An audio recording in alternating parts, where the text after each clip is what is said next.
This hearing of the Military Construction, Veterans Affairs, and Related Agencies Subcommittee will come to order. Thank you all for participating in this hearing to review the Department of Veterans Affairs discretionary budget request for fiscal year 2022. Before we begin, I do want to take this opportunity to thank my colleagues as well as the Secretary for your very kind condolences on the loss of my mother. It's been a difficult couple of weeks, which includes why I am not in Washington right now, but I really just appreciate my extended Washington, D.C. family for helping lift up my family during this really difficult time. For today's meeting, the chair or staff designated by the chair may mute participants' microphones when they are not under recognition for the purposes of eliminating inadvertent background noise. And also, since this hearing is fully virtual, we are addressing a few housekeeping matters as we usually do. Members are responsible for muting or unmuting themselves. And if I notice that you have not unmuted yourself, I will ask you if you'd like the staff to unmute you. If you indicate approval by nodding, staff will unmute your microphone. I remind all members and witnesses that the 5-minute clock still applies. If there is a technology issue, we will move to the next member until the issue is resolved, and you will retain the balance of your time. You will notice a clock on your screen that will show how much time is remaining. At 1 minute remaining, the clock will turn to yellow. When your time has expired, the clock will turn to red, and I will begin to recognize the next member. In terms of the speaking order, we will follow the order set forth in the House rules, beginning with the chair and ranking member.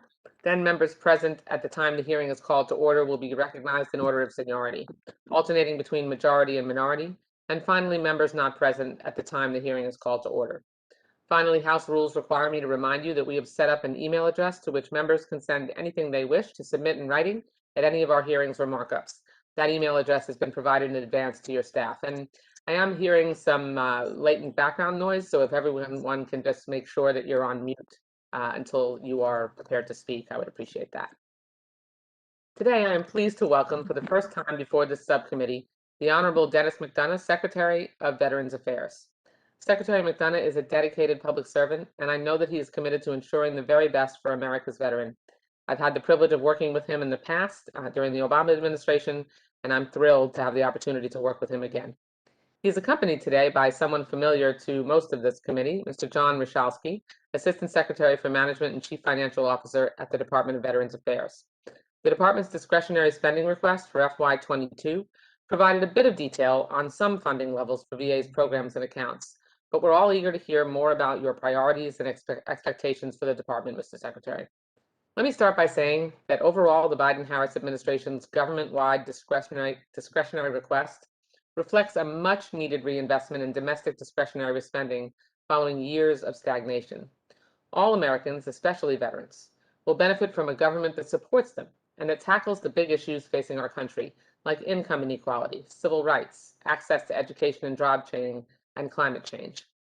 When it comes to veterans specifically, I was pleased to see that the request focuses on some of the areas that are especially critical to veterans today.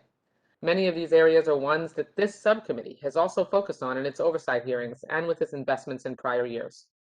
Certainly, the biggest piece of the budget request is the $97.5 billion for providing medical care to our veterans, of which $94.2 billion was provided in advance funding in last year's enacted appropriations bill. Within those dollars for medical care, the discretionary request highlights increases in funding for women's health, mental health, suicide prevention, and veterans homelessness programs. These are some of the key areas that this committee has prioritized improving and expanding in recent years, and they are the ones that make a tremendous difference in the lives of veterans. We recently discussed these very issues at a hearing with some of VA's clinical and program leaders, so I look forward to discussing these in greater detail during today's hearing as well. The discretionary request also highlighted the need for a greater focus on toxic exposures, particularly within VA's research programs, which is something that I know many of us on this subcommittee care deeply about. We recently held a hearing on the legacy of PFAS contamination at our military bases, which is just one of the many toxic chemicals that our service members are frequently exposed to during their military service. That hearing shed light on the need for more research into the health effects on veterans as a result of exposure to PFAS, as well as burn pits, Agent Orange, and other dangers, so it's heartening to see that reflected in the department's medical research request. The discretionary budget request also emphasizes some of the areas that have a big impact on veterans' experience at the VA, like claims processing and the electronic health record modernization effort. These are two areas that significantly affect veterans' perception of the VA and their experience at the VA and how effective it is at meeting their needs, so it's important to get them right. The electronic health record modernization, in particular, is a real area of concern. This effort has for years been marked by delays, shifted schedules, and a constant moving of the goalposts. With the department's current strategic review underway, I know we all hope that this puts the program on stronger footing and results in a clear pathway to effective implementation. I want to give this review a chance to run its course, but we do plan to hold a hearing on the electronic health record program once that review is completed. We intend to keep a close eye on the progress of this initiative, which through multiple administrations has been fraught with problems. Because this was just a discretionary request and not a full budget, we don't have a complete picture of all of VA's needs for the coming fiscal year. One particular item that was not discussed in the request was infrastructure. And as you know, we held a very informative hearing with VA officials earlier this year to discuss how far and how deep the infrastructure backlog at VA goes. That's why I was particularly pleased to see that President Biden proposed $18 billion for VA facility improvements in his American Jobs Plan. And Mr. Secretary, I thank you for your work on that, as well as your leadership. We have a lot of work ahead of us on infrastructure as well as on other issues facing veterans.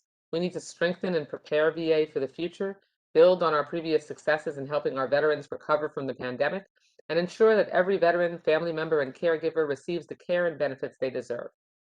I'm now pleased to yield to our ranking member, Judge Carter, for his opening statement. Judge Carter?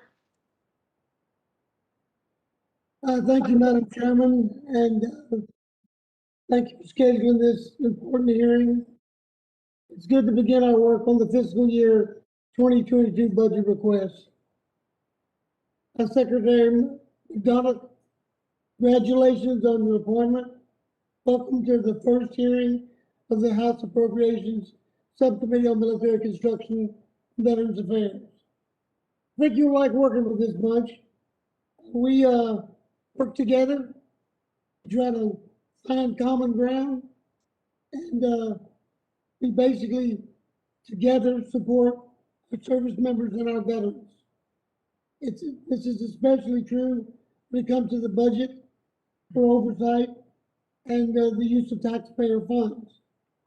This year, you propose an 8.2% increase in VA's budget, which is the largest request we've seen. However, it comes on top of last year's large increase, as well as the supplemental funding provided by the CARES Act and the American Rescue Plan. And there is a proposal of $18 billion in the American Job Plan for VA healthcare clinic facilities. Putting on this scale raises certain questions. Mr. Secretary, I'd like you to call out your excellent budget and appropriations staff. Specifically, let me mention that John Wachowski, who is with you today, and Christy Shea are excellent people. They go above and beyond to support the work of this subcommittee, and always with a smile. Smiles are short supply these days. I am confident they will be a resource to you on these complicated funding issues. Please forgive my squeaky voice, comes in and out. But I'm still with you, Madam Chairwoman, and thank you. I yield back. Judge Carter, it's one of the sweet, endearing qualities about you. Thank you very much. Secretary McDonough, I don't believe Chair DeLauro or the ranking member, Ms. Granger, are here. And Secretary McDonough, your full written testimony will be included in the record, and you are recognized for 5 minutes to summarize your opening statement. Chairwoman Wasserman Schultz, ranking member Carter, Judge Carter, distinguished members of the committee, thank you for this opportunity to testify on VA's 2022 discretionary budget request and for your support of America's veterans. I start also, Chairwoman, where you did, which is just to reiterate my private condolences and my hope that your mom's memory serves as a blessing. Let me acknowledge the veteran service organizations that help us at VA make ourselves better, and thank our union partners who make VA stronger. President Biden defines our country's most sacred obligation as preparing and equipping the troops we send into harm's way and caring for them and their families when they return. The president's 2022 discretionary request, $113.1 billion in discretionary funding, ensures we can fulfill this obligation through four fundamental principles: advocacy, access, outcomes, and excellence. Advocacy includes outreach and care for our most vulnerable veterans. Suicide prevention is a priority. The discretionary request includes $542 million, nearly $230 million above FY 2021 enacted levels, for existing programs and funding to increase the capacity of the Veterans Crisis Line. It also includes a 6.5% increase in specific purpose funding over the approved 2021 allocated budget to fight veteran homelessness. And this budget supports our caregiver support program, providing training, support, and resources caregivers need to better care for their veterans. Access. Veterans deserve access to healthcare benefits, education, training, and jobs worthy of their skills and their service so that they can continue to strengthen our country. Our FY 22 request will enable us to provide and increase veterans access to timely world-class healthcare for more than 9.2 million enrolled veterans, timely access to benefits, and a final resting place as a lasting tribute to our veterans' service.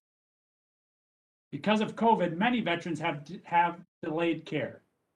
As the pandemic ebbs, we are planning for an increase in requests for care and services supported by this budget and the American Rescue Plan. Access also demands modern information technology infrastructure.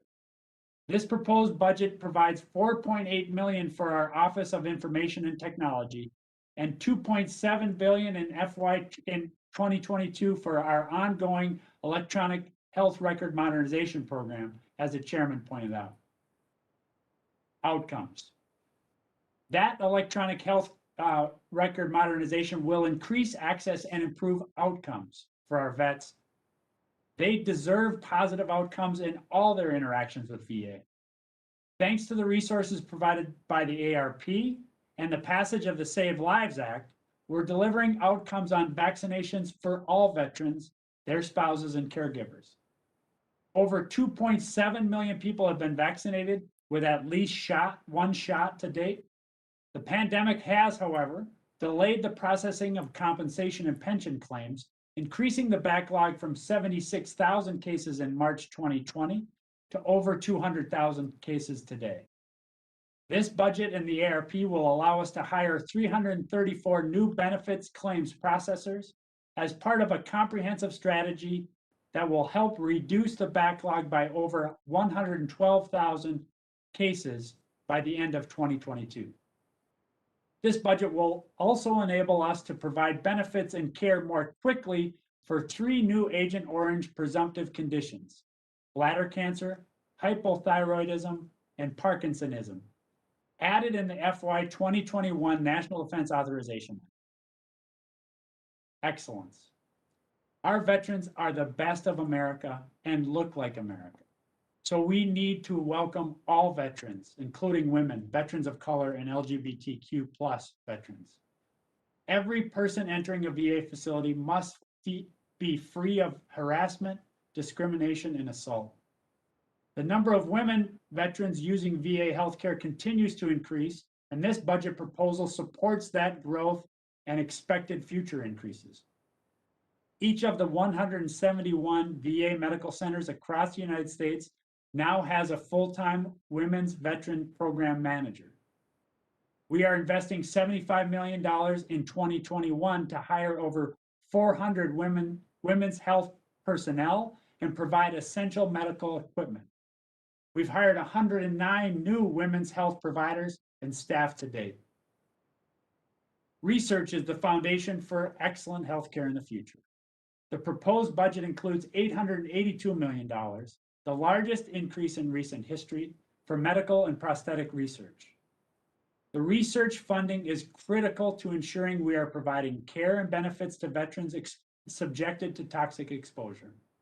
This is a critical piece of our effort on toxic exposure, and I'm committed to addressing that issue.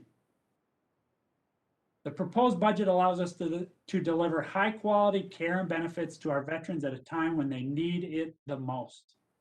I'm committed to using the resources responsibly, being fully transparent with you, and getting the greatest value out of every dollar. Madam Chair, Ranking Member Carter, thank you for the opportunity to appear before you today. I look very much forward to your questions.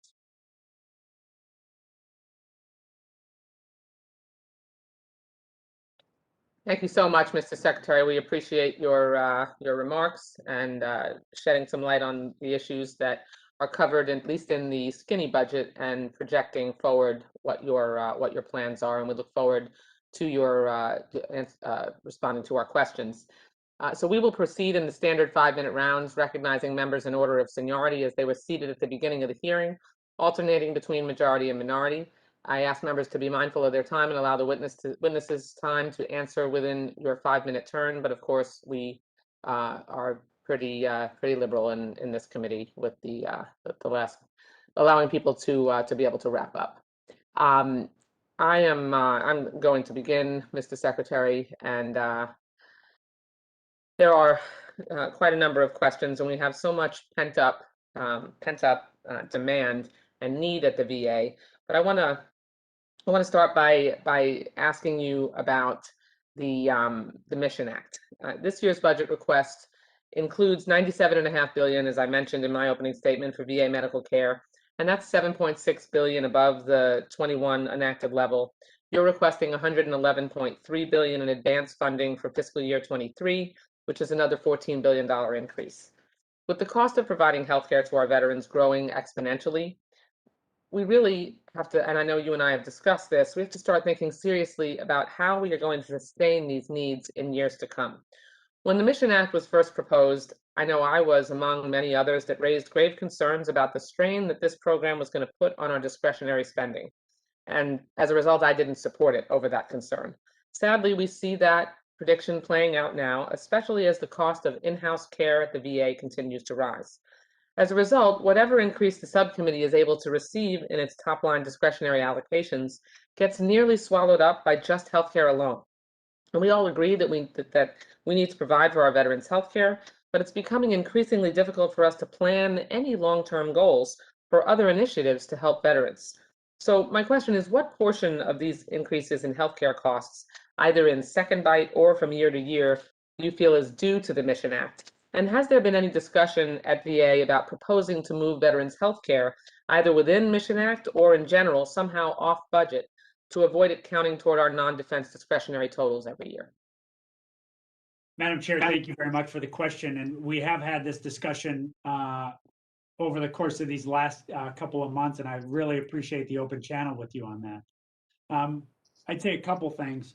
One is that much of the growth, for example, in the second bite that we're requesting, is as a result of care in the community. And if you look back at our charts, going back to the moment when the Mission Act was signed into law, you see a significant increase of care going into the community. The good news there is we're providing more comprehensive options and care for our vets. We're going to continue to be driven, as the statute suggests we should be, by best medical outcome for our vets. I happen to, and that will continue to drive us, I happen to believe that care for our vets in the system is particularly effective. So yes. I was been out arguing, and not arguing, discussing this last week in Montana and Kansas with our providers, who themselves are making aggressive arguments to our vets that not only do they have options, but the attractiveness of the option of staying in care in-house, in the system. So that's the first thing, which is we'll be driven by best medical outcomes, but we'll make an argument to vets that we want to keep them. Second, in the Mission Act, you also gave us new waiver authority for innovations in the provision of care, but also in payment. I continue to believe that this is a critical issue for the country across the healthcare system, not just in VA. Looking for ways on how to keep costs down. Payment tools over the course of the last 10 plus years have been useful in that regard. We should be looking at that. Lastly, whether to take this off the discretionary budget. We've been having those conversations, but frankly, that's a conversation that we have to have with you. And I look forward to having that conversation because I do agree with you that over time, we have to maintain the bipartisan consensus that there has been for support for VA. I want to not compromise that. I want to make sure that we're playing our part in that. And I think looking at how we budget this is an important part of that. I look forward to having those discussions with you going forward. I just really think it's critical, especially because veterans, when they are surveyed, really universally say that they prefer care inside the VA. And if we can make sure it's accessible and also accessible in a timely fashion, then they're much more likely to gravitate towards that care. So it's just, I think Judge Carter and I have discussed this as well. I know we're both concerned about it. I don't want to speak for him, but it's something that we really have to address. I'm going to yield to Judge Carter because my next question would require a longer exchange. Judge Carter, you're recognized. I yield back, and you're recognized for your 5 minutes of questions. Thank you, Madam Chair, and I guess this is on the second bite is my first question. The subcommittee has provided a second bite funding to cover the needs of unanticipated budget requests, and this 3.3 billion request for second bite in 22 budget kind of surprises me a little bit. It appears that approximately 500 million of this amount is to cover newly enacted laws. What is included in the remainder? Why is the 3.3 billion needed? How should we reconcile the 3.3 billion with the 15 billion provided in the American Rescue Plan? And are there new initiatives he is proposing to start that are affecting this? And if so, are they truly necessary? Thanks, Judge, very much for the question. I start where you ended, which is we believe, in fact, these investments are truly necessary. Point one. Point two is the overwhelming majority of the second bite for 2022 is to cover increased costs for care in the community. And if we've been talking about this in-house, we've been talking about this with your staffs. When one looks at the provision of care during the course of just the last month, for example, we're seeing a significant increase in referrals for care in the community. So the second bite covers that. Third thing I'd say is let's recall that we're coming ideally to the end of the pandemic. Thanks to the good work here. But the FY22 base was fully conceived of even before the pandemic started. And so I think it's a reasonable outcome that we'd have to make some adjustments there. Last point, how does this fit into the other lines of support that Congress, in your generosity, has made available to our vets? The CARES Act funding was really important for ongoing reaction to the pandemic. The American Rescue Plan funding is critically important to respond to the impacts of the pandemic, including the fact that, like the rest of the country, where 41% of Americans have deferred care, according to the CDC, we anticipate several vets have made the same choice, which means that costs and complications going forward could be greater. So the American Rescue Plan funding is critical there. The third and last piece, the second bite, this is largely due to the fact that we have increased expenditures for care in the community. That is a direct continuation of a trend line that goes back to 2019 when we signed the Mission Act into law.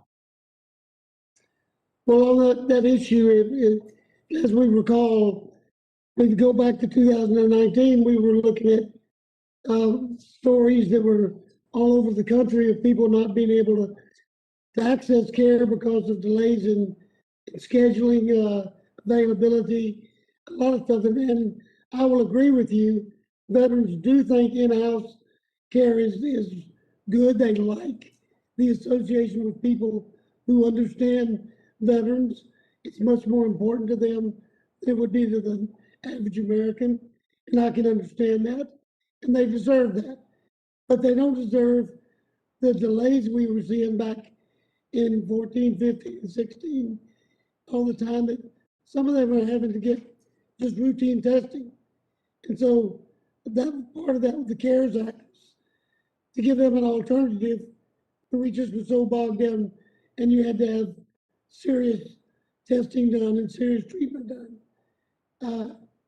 I don't want to lose that concept that if we get jammed up again, we are the largest government healthcare system in the world, and it's critical that we be able, that the system not keep people from getting to the care they need.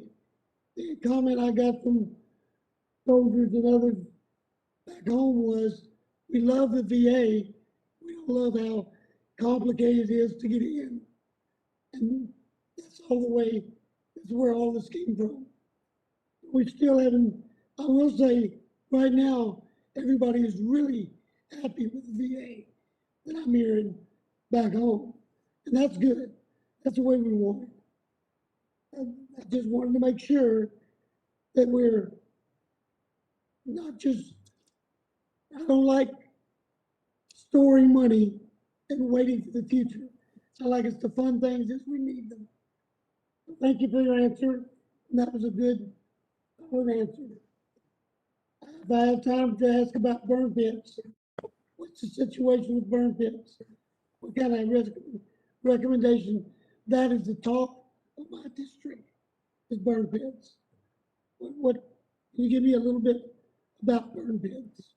Yeah, thank you, Judge, very much. And I just on the question of delay in terms of access, I'm going to make every decision in this job based on whether the issue I'm considering increases access and improves outcomes for our vets.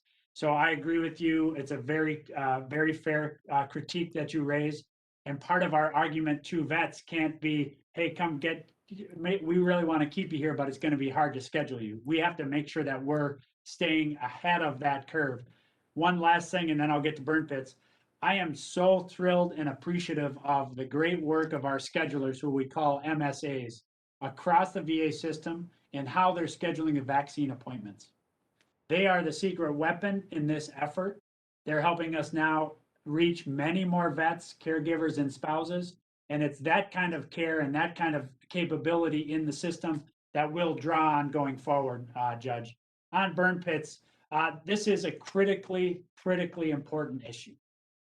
I mentioned in my opening statement that where I start is that we want to care for and get services and benefits to our veterans who were exposed to toxins that are wreaking havoc with their health and with their life.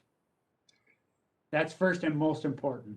Second is we urge our veterans who were exposed to please come forward with your claims. We will treat every claim as an individual representation of that vet's service, and we'll take it very seriously. And we'll also aggregate these claims together so that we can get a better picture of what all of our veterans are experiencing. Point 2 on burn pits. We have to get more information about what our veterans experience and why. We are asking for additional money for research for precisely this reason. We are deepening our cooperation with DoD. I've discussed this with Secretary Austin for precisely this reason. We're deepening our cooperation with HHS and NIH, with Department of Labor and OSHA for precisely this reason. We want more information in an urgent way so we can get to decisions for our vets in a timely way.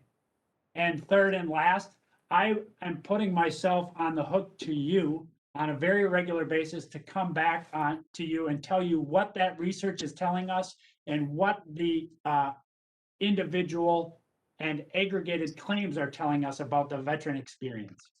This is a critically important issue. We owe it to our vets that we get timely answers, that we don't revert to a system where over decades they're carrying around files to make their own case. The president has put it on me to be an advocate for the veterans. I will be that advocate, and I will hold myself to account to you on how we're doing that.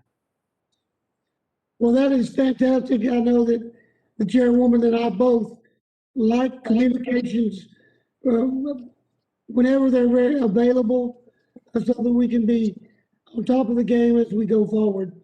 Thank you for that. I'm looking forward to working with you, and I yield back. Thank you, Judge Carter, and I know you'll be bouncing in and out with the defense hearing, so feel free to do exactly what you need to do. Okay, Judge Carter yields back. Mr. Bishop, you're recognized for your 5 minutes of questions. Thank you, Madam Chair, and thank you, Secretary McDonough, for taking on the mantle of service with the VA. You've served our country in a number of other capacities, and we appreciate your service very much. The February 2021 VA report that was mandated by FY21 Appropriations Act contains several items that support past efforts to get the VA to improve its third-party collections procedures for in-house VA healthcare services. VA claims that it currently works with contractors with substantial private sector revenue cycle management experience, yet those contractors have done very little to reduce the difference between the overall billings and the collections. More importantly, the $194 billion in open small claims supports, I believe, the need to bring into the VA via an open competition a contractor that specializes in collecting these unpaid and underpaid bills. Do you believe that the VA should be interested in collecting every possible dollar that's due to the taxpayers for services that are provided in VA facilities and are covered by third-party insurers? And if you do, what action is the VA taking to collect its unpaid bills, especially these small claims? And this is $194 billion that will be available for services for our veterans. Thank you, Mr. Bishop. It's nice to see you again, and I really appreciate the question. In response to your first question, I do. And as we reported in the letter in February, there are a series of steps that we are taking. But obviously, given the sums involved and given the fact that you're raising it with me in this session, I will take this and make sure that we're redoubling our efforts in this regard. And what I'd only ask is if John wants to add anything in particular on this. Sure. Thanks for the question, Congressman Bishop. I echo the Secretary's sentiments. We absolutely do. I agree with you that we want to get the best possible people to do this through full and open competition. As you know, we have done that a couple of times with varying degrees of success. But I would say we both, I'm sure, support any effort to improve our collections and getting the best people in there to do it. It's a complicated business, which you know well. Thank you. Let me turn to a more provincial question. From what I've been told, and of course I'm responding to questions by my caseworkers who do our VA cases, the Central Alabama Veterans Healthcare System, many times when a veteran is referred by the community care and he shows up for his or her appointment, the order is sometimes incorrect. And rather than sending the veteran away without treatment, which often happens, the correct treatment probably should be performed, and then the correction be sent back to CAVIS for the primary care physician to correct the original order for payment. This apparently is not being done as per my caseworkers. Also, it has come to my attention over a period of time, and I've had interactions in behalf of providers several times over the last 2-3 years, that the reimbursement system for paying money to local providers, physicians and dentists, is very, very, very slow. I know of 2 dentists in particular who have had perennial problems in getting reimbursed for treatments that they provided to veterans, some amounting to 6-month backlogs all the way up to a year backlog, with accounts receivable exceeding $100,000. And this has placed them in the position of wondering whether or not they can continue to serve the veterans population, although the veterans want to come to them, because they just can't carry those kinds of receivables. Can you address that, please? Yes, as it relates to the question from your caseworkers, I'd be more than happy to make sure that we're in touch with them directly and we resolve the particular practice that you highlight. And so let me take that and we'll follow up directly with your office after this hearing. On the question of pay, this a part of being an effective provider and maintaining an effective network, which the Mission Act requires us to do, is making sure that we are promptly paying those providers in the community who care for our vets. And we are not there yet, Mr. Bishop, but we are making very good progress on the timeliness of those payments. And so my hope is that, in particular, the 2 examples that you gave of the 2 dentists having the perennial challenge of getting reimbursed in a timely manner, that has changed or will change, because our numbers overall across the system have us now performing consistent with, if not slightly better than, the timeline, for example, on Medicare payments. About which I'm quite pleased.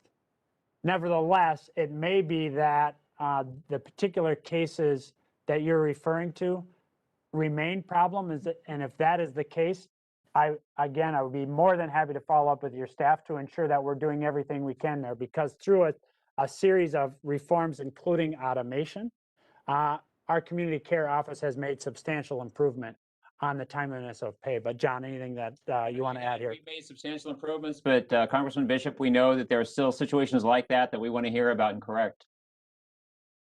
Thank you very much. I think my time has expired, and I appreciate the chair lady for extending it to allow you to answer. My pleasure. Thank you. Thank you, Mr. Bishop. The gentleman yields back. Mr. Valadeo, you're recognized for your 5 minutes of questions. Thank you, Madam Chair. I want to thank both the Secretary and Undersecretary for your time today. I really do appreciate you taking some time for us in this important committee. First question, access to affordable, clean, safe housing is a huge issue for veterans living in my rural California district, but one I imagine many other districts also face. I noted in a previous hearing that a veteran in my district received a HUD badge voucher, but was not assigned a VA casework manager until a few weeks right before the voucher was set to expire. The veteran was ultimately not able to use his voucher and spent his entire savings to buy a trailer and move into an RV park, avoiding further interaction with the VA system that was created to support him. Stories like this do not build confidence in the system and can discourage other veterans from seeking our VA services. Part of the problem stems from the VA's struggle to retain appropriate staffing levels. Can you go into detail on some of the internal changes being made to encourage employee retention, ensure all of the open positions throughout the VA are filled? Yeah, thank you, Mr. Valadeo, very much. And you thanked us for coming. Thank you for having us. We value this relationship greatly, and the kind of open and candid, transparent communication is what you can count on, including our commitment to you to not surprise you with anything. And if you're seeing something that doesn't comport with that, I hope you'll holler, because that's not design, that's a bug. That's point 1. Point 2 is obviously the outcome that your constituent, that veteran, experienced is unacceptable. The president directed me to ensure that among my staff, we had a person solely focused on families, caregivers, and survivors, so that we were in a position, particularly through our use of VA social workers, to ensure that all the services that are available to vets are provided in a timely manner and they can be used by the vets, because as you said in your question, that's the people the programs and funding are designed for. That's on whose behalf we need to advocate. Third, on fulfilling slots and vacancies across the VA. I start with a simple observation, which is that particularly in VHA, leave requests and retirement rates during the pandemic are at historic lows, which I think is a very important indicator of the professionalism and commitment of the VA staff. So I start there by saying our principal, one major challenge is keeping our staff. Their commitment to the mission is a big opportunity for us to do so. We'll continue to build on that. On recruitment, you've given us additional authorities, including ability to increase pay raises. We're doing that. Next, we also are looking for opportunities, including in rural settings, to increase the professional development opportunities for our staff. Too often we find staff in rural settings who are riding big circuits and covering huge areas without sufficient opportunities to get access to training and career growth. We're investing in that, again, using not only innovative programming that we've developed in-house, but using the resources that you've given us. Now, over the course of the pandemic, I'm told we hired 90,000 personnel. The question for us now is how do we retain them?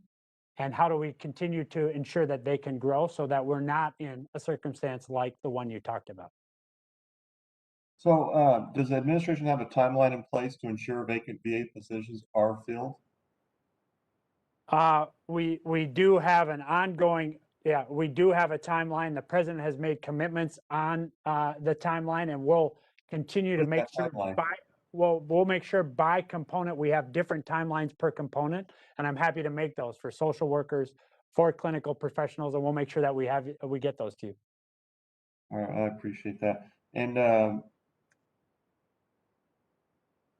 obviously we've provided some resources, but is there anything else this committee can do to ensure a swift and secure VA hiring process to meet today's needs? I think the action is with us now. The obviously critical piece of this is the president's budget request.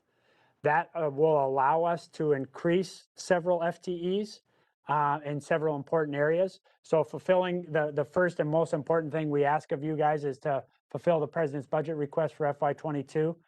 The rest of it's on us. All right. Well, John, thank you. It is. I think some of that is on us, as you described. The caseworker issue is problematic. I think a lot of it has to do with the grade structure. Recruiting and retaining, the turnover is obviously too high. So we're working on the grade structure. The other thing that they've been doing, I know, is looking at the options of contractors to fill the void. And we could get back to you on the progress that we made in those two areas. But I think those were the two focus areas: improving the grade structure to try and retain people, recruit people, and also using contractors to fill in. It's been a problem for a while. Well, I appreciate that. That is one that's very important to us. Make sure that that situation doesn't happen again. But thank you. Thanks to the chairwoman. I yield back. Well, I have no time. The gentleman yields back. Thank you for your questions. And Ms. Pingree, you're recognized for your 5 minutes. Thank you very much, Madam Chair. Thank you for having this hearing, and welcome, Secretary McDonough. It's wonderful to see you in this new role. Thank you for making this strong commitment to our veterans. We really appreciate that. Just on a side note, I think I probably knew before that you were from Minnesota, but I am as well. But I also noticed that you went to St. John's, and I spent a summer at St. Benedict's. So beautiful countryside there, and there you go. I really appreciate the perspective you've taken in your remarks and in your opening statements. And thank you so much for talking about things like women's health and toxic exposure.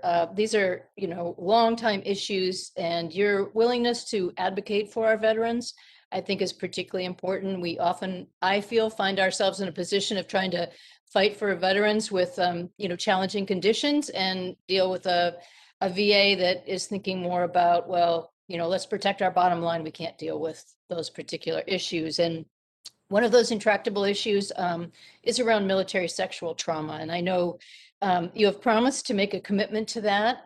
It's an issue my office has devoted a lot of time to and learned about an awful lot of cases, which are particularly challenging for the people who often have to go back 1, 2, 3, 4 times, often denied their benefits or support, which is in a sense, being not listened to multiple times, which is very, very traumatic for those people.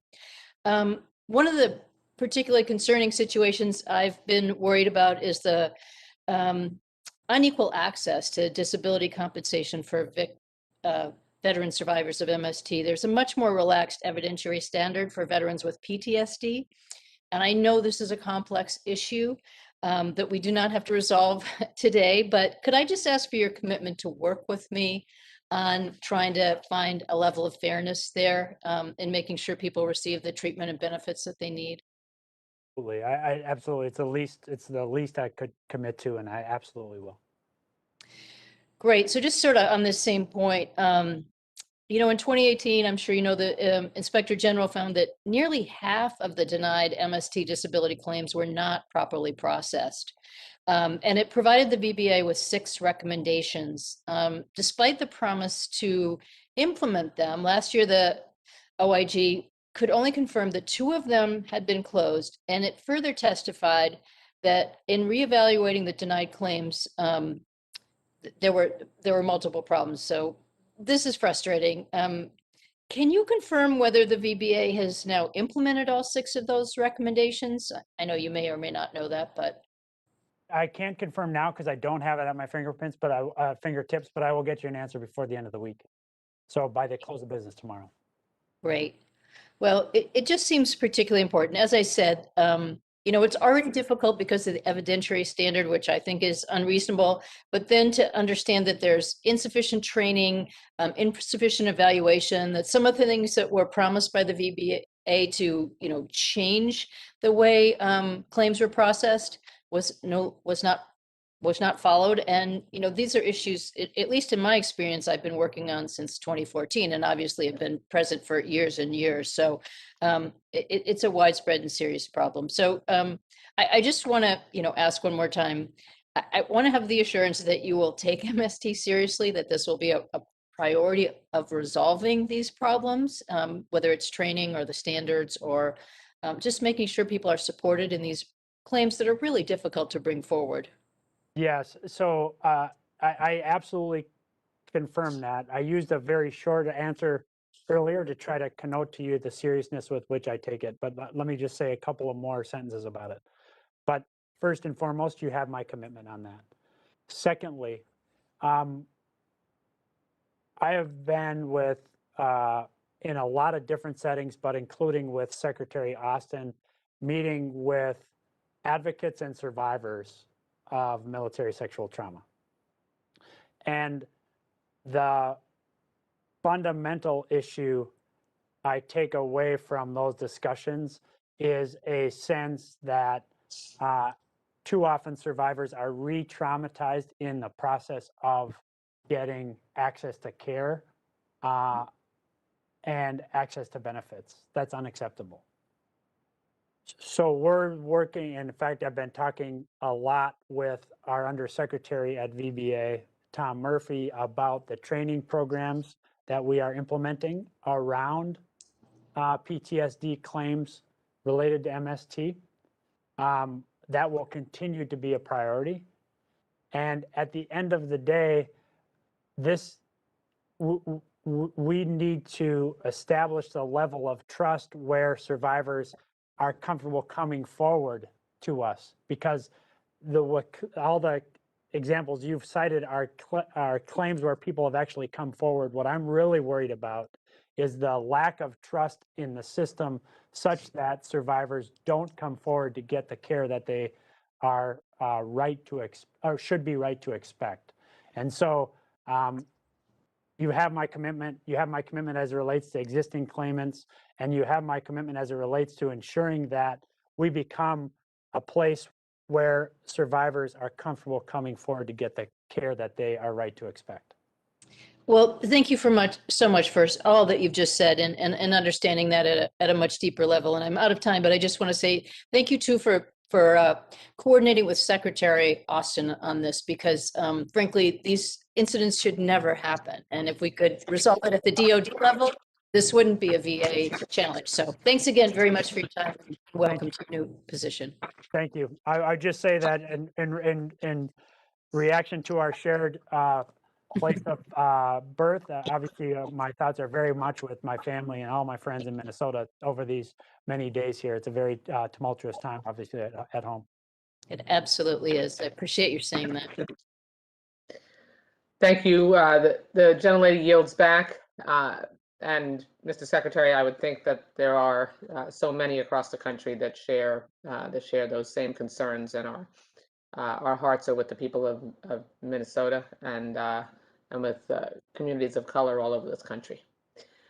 Okay, Mr. Rutherford, you are recognized for your 5 minutes of questions. Thank you, Madam Chair, and Mr. Secretary and Assistant Secretary, thank you both for being here with us this morning.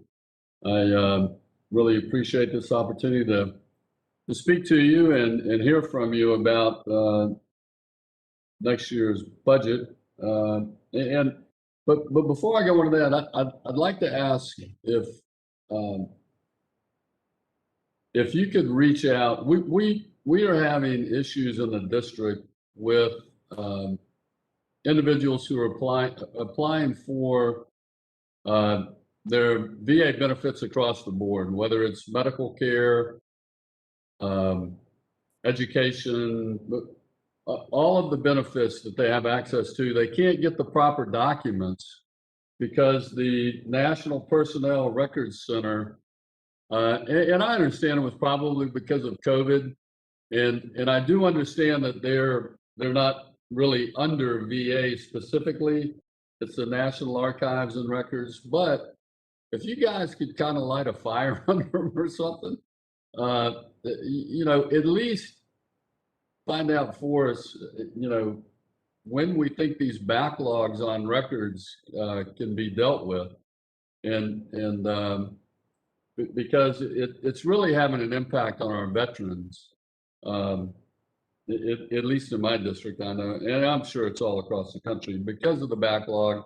And I know it's COVID related, I'm sure, but if you know, any encouragement that they could get directly from the VA secretary, I'm sure would be helpful. So I appreciate that. I just give you a quick update, Mr. Rutherford, if you don't mind.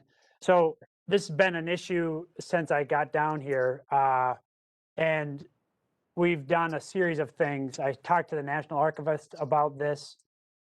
We have offered, now going back 5-6 weeks, to set aside some of our allotted vaccine to get personnel vaccinated so they can get back more quickly. I get a regular update on this. I just got an update earlier this week that both vaccines are getting into arms based on this agreement that we've hatched from us to them, but also many of the sites, including the NPRC site in St. Louis and the National Archives site here in College Park, Maryland, are opening up for additional hours. And so we do have more personnel on the case. And so that doesn't solve all of our problems. I'm sure we'll get into comp and pen exams, but this is a really important piece of it. And we'll make sure that we get in touch with your team to make sure that we communicate to them about our best understanding of expectation on timing. But you're absolutely right. It's super frustrating. It's been something that over the course of my time here, I've actually been working on this since I arrived, and we're starting to get some progress on it. It's frustratingly slow, but hopefully we're getting to some momentum. Well, listen, thank you for all those efforts, and I think it'll help when I can tell folks back home that you are working on it already. So thank you for that. Let me switch over to medical, electronic medical records, health records for a moment. You know, this committee is intensely interested in electronic health records, and I think it's common sense that the Veterans Health Administration should have a significant role in electronic health records. Can you talk a little bit about how did the rollout go at Spokane and the VA Medical Center there? What did we learn from the implementation? And what are some of the issues, and are we going to have to adapt the system somewhat? And then what are the next steps for implementation? Because you know, I see 2.7 billion, which is a plus up of 73 million from 21, and I'm wondering how's it going, and is this plus up specific to that? Yeah. Thank you. Thank you for the question. And I start with a thank you for the continued investment of resources that you've helped us get for this very important project. I start with my belief that electronic health records will improve access and outcomes for vets. I further underscore our ongoing commitment to the record and to the Cerner contract. Nevertheless, notwithstanding those unqualified statements right up front, we are taking a look, we're taking what we're calling a strategic pause based on some findings out of Spokane. The principal things that that led me to the decision to take this pause, and the pause really is making a decision about what more we need to do in Spokane, and then on what timeline can we go to the next facilities. The principal questions I had arose from findings that productivity reduced greater than we anticipated it would reduce. And by productivity, I mean how many patients a doctor, a nurse practitioner can see in a day. And the length of that decrease in productivity has continued longer than we anticipated it was. So it's both a deeper drop and a longer continuation than we thought. Other issues we've identified as we've been looking at this question are we maybe gave insufficient attention to the change management nature of this effort. It's not only a technology issue, it is a business practice change. And we maybe, what we are assessing is that we need to focus more intensively on how we're making the change, not just what the change is. Third, we need to be more clear with you and with ourselves about what the spend plan is, not just what the obligation plan is, but what the spend plan is. And the fourth and last is we have to have ourselves on a clock. As I've scratched at this, I've identified 37. Mr. Valadeo just asked about a timeline and about a target date. I tend to believe that on execution, such a thing is vital. As it relates to the EHRM, we've identified some 30 plus such clocks. It's very difficult to run a game when you have something more than just one clock. And so those are some of the things we've identified. We're taking a look at this. We've said it will be 12 weeks, this review. If in the context of that review, we identify something that we think requires a little bit more time, we will come and tell you. But we think that we can address these questions over 12 weeks and then make some decisions about how quickly to go from Spokane to Columbus, from Columbus back to Walla Walla, Washington, and the implications of that for the overall program. But I hope that gives you a little bit of a sense, Mr. Rutherford, of how we're thinking about it. Yeah. Thank you, Mr. Secretary. And speaking of clocks, Madam Chair, I think I'm so thank you very much. I yield back. You're welcome. And the gentleman yields back. These are important questions, and this is the secretary of the department whose budget we entirely oversee. So the latitude is certainly warranted. I will also just add that at the end of the review, we will have a full hearing on the EHRM program and where we are on it. And I know Congresswoman Lee is also someone who's very concerned and has been very vocal about her concerns over the EHRM program. And On that note, she's recognized for her 5 minutes of questions. Thank you. Mr. Rutherford, you sort of beat me to the bush on this, but anyway, thank you, Madam Chairwoman, and also I welcome the Secretary and do appreciate all of your efforts leading the VA, and in particular, very concerned about the EHRM rollout as the former Chairwoman of the Subcommittee of the VA Committee.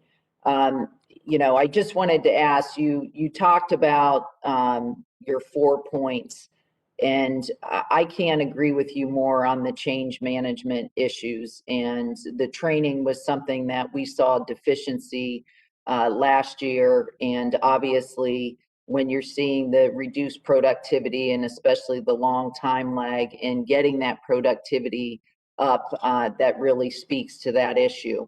My question is, during this 12-week pause, we've already done the rollout in Spokane.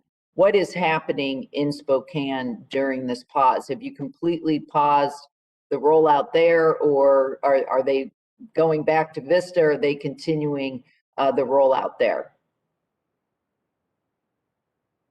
Not only that, but we're also obviously taking, making sure that we're learning the lessons that we can learn from that rollout. And so, you know, so we have a steady stream of folks from here out there, but we also have an unbelievable team on the ground that's dedicated a lot of time to this, and they continue to do that. We continue to learn lessons from them, and we use those lessons to inform the review. And ideally, I'd really like to get to a place, as you know better than anybody, Ms. Lee, where the advocates, where the clinicians and the users in Spokane become the advocates and the trainers for the clinicians and the users at the next site. And so it ends up becoming basically the creation of advocates along the way. So yes, we continue to do the rollout in Spokane. So I know that there were some critical and high severity test findings that that the GAO had identified, which led to the strategic review. Can you just give us, so we have a 12-week strategic review. Can you give us any projection on what happens after that in terms of time, a time frame and a plan at all?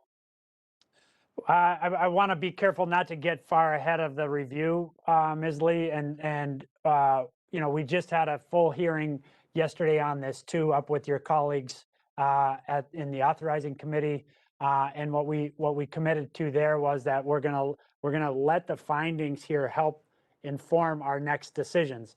I mean, it's what's interesting when you think about this is right now we're in Spokane and one VISN. We will leave that for the next step to go to Columbus into entirely different VISN. But the plan as conceived envisions going back into Walla Walla, which is in the same VISN as Spokane. We've been looking really hard at questions like, what does the personnel resource commitment mean in Spokane and Broadley and Washington for that next step? So it could be that the step into Columbus is more straightforward and kind of continues current course and speed, but the next step back into Washington is slightly different. But I don't want to get ahead of the review, to be honest with you. Okay. One of the reasons there were delays last year was the unexpected health IT infrastructure issues at the facilities, which can continue and are a huge, huge issue across every facility. And we know that the request is asking for for 2.7 billion for future deployments. So what steps has the VA and Cerner taken to ensure that these infrastructure issues are identified and fixed prior to any future deployment? Well, I think that's precisely the one of the questions we're addressing in the context of the review, such that we're sitting down to go back at questions about underlying requirements and asking ourselves, are these requirements right scoped? Are they timed right? And so the review itself, and as I talked to the chairwoman yesterday, I know that as she's also said in public here now, that you all want to have a hearing on this at the end of the review. We'll be more than happy to talk you through all that. And then I know we're staying close to your staffs on this with regular briefs, but we're happy to come up and give you looks into this as we're running the review as well. So it's not that you have to just sit and wait for the expiration of this project. We'll be happy to talk you through it along the way. Thank you. And I look forward to that. And obviously, in light of the budgetary requests, looking at what these IT upgrades will cost. And I was always concerned that there wasn't enough allocation or enough consideration given to that in the original budgeting for this project. So I'll be looking forward to chatting with you more about that. And with that, I am finished and I yield. Thank you. Chairwoman, do you mind if I say one last thing about this? Go ahead. My sense is sometimes a big EHRM effort, whether it's in a big private system or in the VA, is difficult. But there's also kind of an undercurrent of argument about us on this, that either A, we can't do it, i.e. we're not up to it, or we won't do it, i.e. that we're somehow holding out. I guess my witnessing here over the course of these last couple of months that I've been in the seat is that neither of those arguments is correct. Not only can VA do this, but it has a history of among the most innovative use of technology in the health sector generally, and surely in the government. And secondly, as we've seen from the people on the ground in Spokane, who are doing this at extra time in so many cases, it's not that anybody's holding out. People want to do it. Lastly, and most importantly, people, especially the clinicians, see the benefit of the program over time. And so the underlying nature of those assets, I think, is sound, and which is why we continue to say that we are committed to this, we're committed to the contract, we're committed to the concept, and we think that this is going to improve veterans' access and outcomes. But we'll continue to stay close to you on this. Thank you. Thank you. Gentlelady's time has expired. Thank you, Mr. Secretary, for your thorough response. And Mr. Gonzalez, you are recognized for 5 minutes of questions. Thank you, Madam Chair. Congratulations, Secretary, on your selection. And, I look forward to your service and working with you. I want to start by saying the VA has done an amazing job of the vaccine distribution and the rollout. And that should be one takeaway for your organization. And I'm grateful for that. On another note, I'm very frustrated. I've asked many cyber questions and I've yet to get a response. This is our 7th hearing, and I'm very excited that Chairwoman has been very active in this subcommittee, but I've yet to get some responses. On that note, I'm going to double down and we're going to ask some more cyber questions and technology questions. So one of the things that concerns me, cyber threats are constantly evolving. One thing I'm concerned with is the president's request for information technology programs is $112 million below the fiscal year 21 enacted level. What is the rationale in this dramatic decrease? Let me have John respond on the numbers, and then I'll come back to the overall question, please. Thank you for the question. So the reason that's a little bit lower is we were also provided the authorization starting in 22 to use what's called the Transformation Fund. It's not the federal government overall fund. This is actually specific to the VA, and it's done in some other agencies, where we can use expiring appropriations for 2 purposes, IT and for physical infrastructure. And so because 22 is the first year that we have that, we penned some money in for IT, quite a bit actually, that will bring them up just about to their full request. So because we had those additional resources, we didn't have to ask for as much in the budget. But that was also due to congressional action and authorization to use those expiring funds. Okay, thank you. And you'll see that when the full budget comes out, you'll see that. Yeah, no, that's a concern. I mean, I want to make sure that we are allocating the resources necessary for this. Did you have something, Secretary? I just want to say, I haven't spent as much time in the trenches on cyber as you have, but I have spent sadly more time in the last 10 to 12 years worrying about major breaches than I would like to have No, absolutely. And yeah, Yeah. please. So I came into this job very sensitive to the fact that there are a lot of assets here that we want to make sure we're doing everything to protect. And so I'd be more than happy to have an extended conversation with you on that. Obviously, you have more questions now, but I'm very focused on the fact that there's really critical information here that we want to make sure that we're going the extra mile to protect. Well, thank you for that. And in my take, it's not a matter of if, it's a matter of when. And when it does happen, I want to make sure that we don't look back and we saw this coming and we didn't act in accordingly. As you know, it takes time to develop the tools we need. So on that note, from a strategy standpoint, why has the VA not issued an enterprise cybersecurity strategy since 2018? So I'll just be 100% candid with you. I had not focused on that fact until I saw we discussed with your staff that you had this concern. So I don't know that there's a good answer to that. So let me take it and make sure that we are working it. I've been asking a lot of questions about our vulnerabilities and our defenses. I have not asked about the written strategy, and it's a very fair question.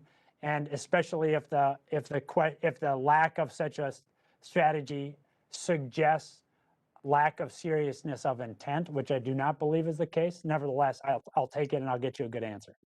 Great. And look, I'm not here to beat you up. I really want us to work together and make it as we walk through this, because I do believe y'all are taking it serious. But part of that, I mean, the policy and the strategy behind it is the foundational piece to a lot of these things. Hopefully, we can work together and I want to be helpful however possible. I think that's one of the fundamental things, especially in cyber, that's always changing, and you have to keep up with the changing times. I've got one other question. I know I'm almost out of time.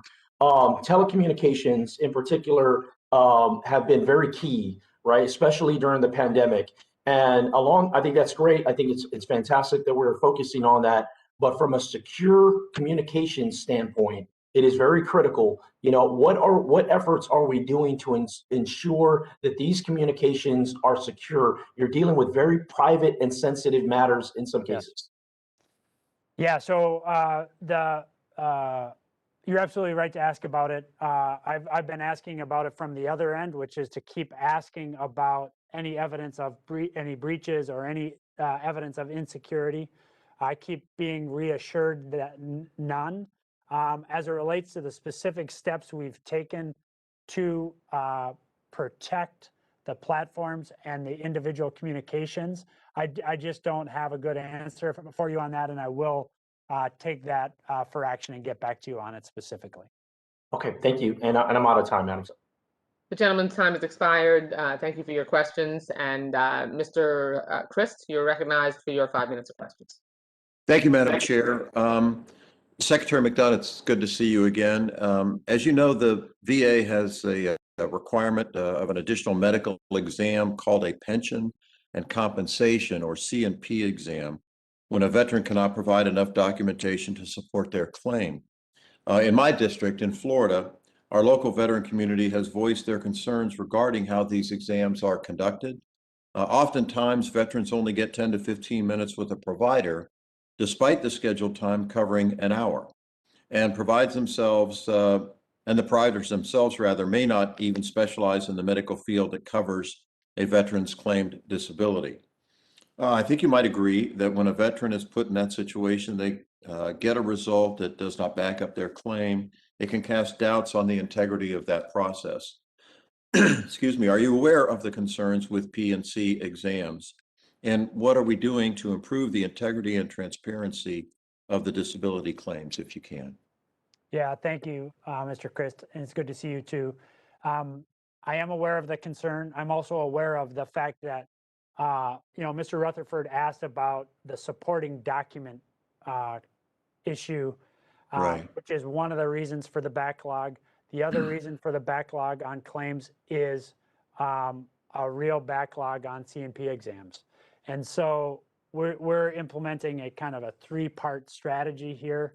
One is we are, and I just talked again on Tuesday morning with Dr. Stone and with Tom Murphy, our Undersecretary of Health and our Undersecretary of Benefits, respectively, about ensuring that VHA is providing increased resources, i.e. people and space, to the provision of C&P exams. So that's Great. first. That's first. Second, we are using more and more, because still several of our, like everybody else in the medical system, as I said earlier, CDC says 41% of Americans have deferred health care over the course of the pandemic. We still have vets who are not comfortable coming back in person. So we're doing, increasing the use of telehealth for C&P exams. Third is, and this is, I think, the area where the concerns you're hearing in your district are particularly acute, is we are using contractor providers to get C&P exams. And we're trying to make sure that we're not only increasing access to them, but making sure that the provision of those exams is consistent with, some cultural understanding of what vets have been through and how they understand that. And so we're trying to turn up the volume in each of those three places to bring down the backlog, but also to ensure that the vet gets a fair shake. We can't keep asking people to come forward with their claims if we're not going to guarantee them that they get that fair shake. That's great. Thank you very much. I was pleased also to see the emphasis you placed in your testimony on improving the reputation of the VA and the culture. My office has a great partnership with the leadership at Bay Pines Medical Center in my district, including with the new director, Director Russo and his team. Many of the employees that myself and my staff deal with when working on behalf of constituents are very helpful. However, we elsewhere in the VA are seeing consistent issues with some non-responsiveness, unfortunately. Try as we might, we cannot get updates on cases involving constituents on timelines for when their cases might be moving forward, and some cases seem to stall for no reason. Casework is something we all on this subcommittee do, especially over the past year during the pandemic, and especially for our veterans. And it worries me that important work gets caught up in politics or personal disagreements. At the end of the day, it is all about the veterans we represent, our bosses, the people, and how we can work together to improve congressional casework and relations between our offices and employees at the VA. If you have any suggestions, I'd be delighted to hear them. Only to say, one, I am super proud of this workforce. I just keep seeing, the experience you have in Bay Pines. I continue to see repeated in multiple places, and including here in VA central office, VACO as we call it. Point one. Point two, I couldn't agree more that the same way you feel about your constituents, I feel about our veterans, and I feel about you. And so if you're not getting what you need from us on casework, I want you to let me know, as you just have. And I want to make sure that I'll do whatever I need to do from my office to ensure that we're being responsive. You all, look, we're here to advocate on behalf of the vets. That's the president's direction to me. For us to do that, we need to be working closely with you. And so if there's a casework hang up, I hope you'll let me know specifically what it is, either through our Leg Affairs team or right at my office, and we'll take it from there.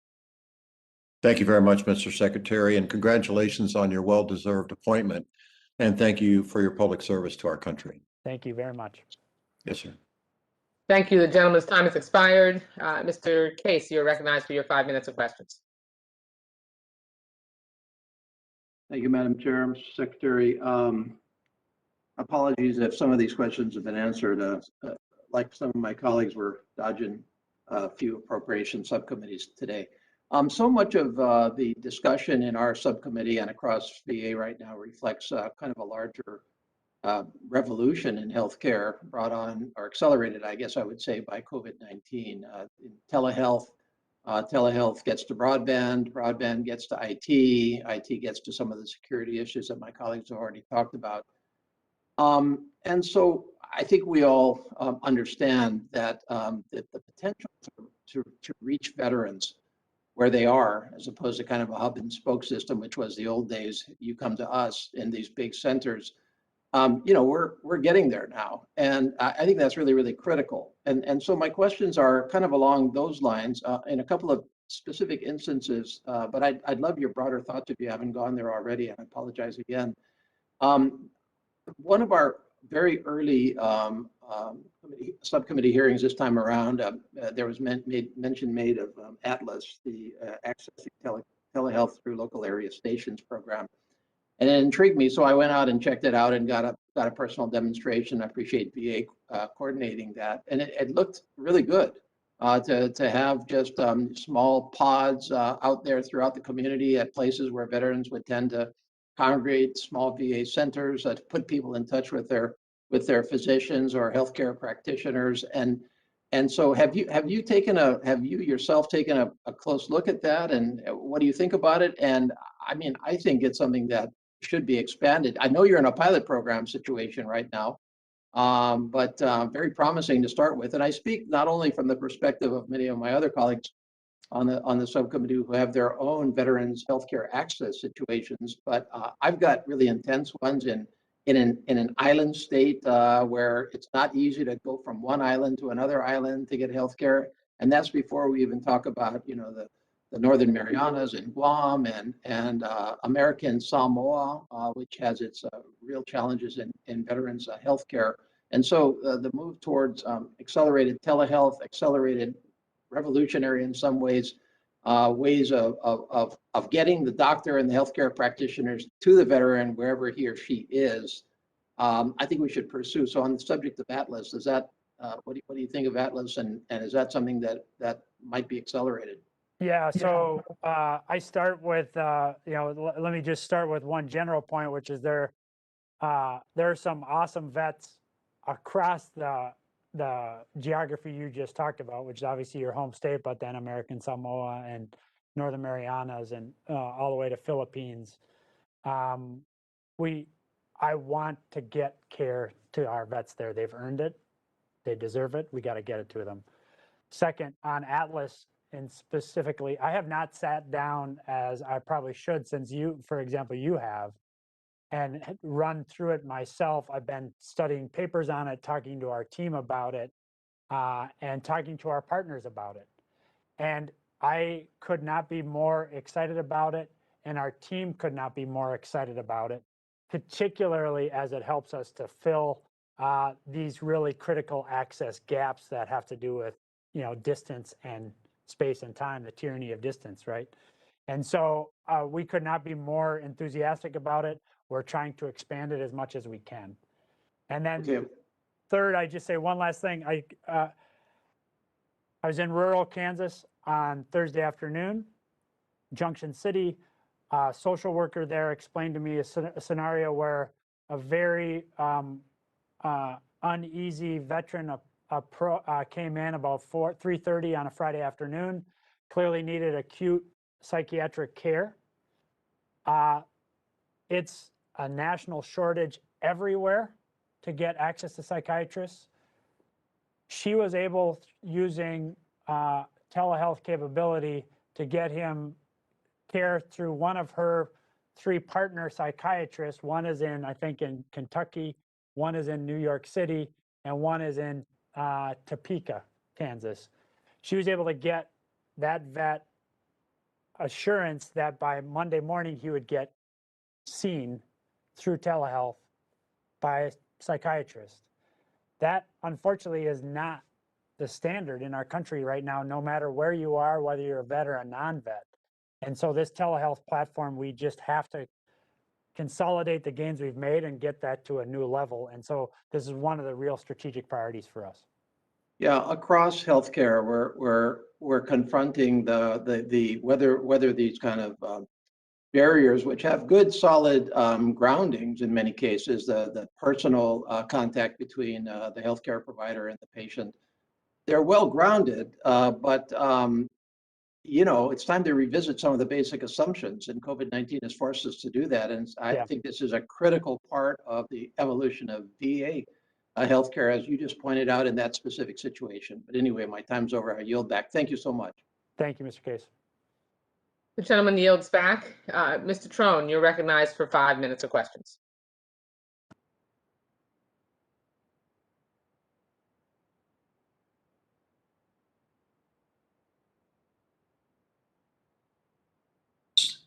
There we go. Took 6 tries, but it went. Thank you, Madam Secretary, or Madam Chairman, sorry, Chairwoman. Secretary McDonough, it's good to see you again. We talked last month at the Veterans Affairs Committee hearing on mental health, which you just spoke about a minute ago. And I want to talk about the hiring process that the VA goes through to give qualified caregivers for our nation's vets. Historically, you've had a lot of openings there prior to your time, and in 2018 there were 49,000 openings, vacancies.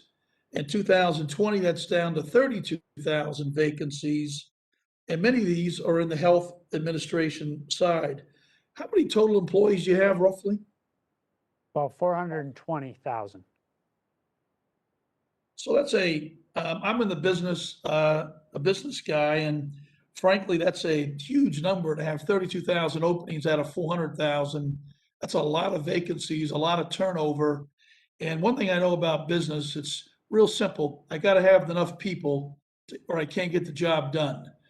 So what I want to talk about is how we can help our constituents get timely care, especially in mental health, because we know how dangerous it is if we don't get them that care. So what do we need to do to help you? How do we work as a team together to get resources you need to get the high quality employees to help hire and retain these team members? Yeah, thanks. So I think there are a series of really critical steps to ensure the first goal, which is retention. And I talked about those earlier.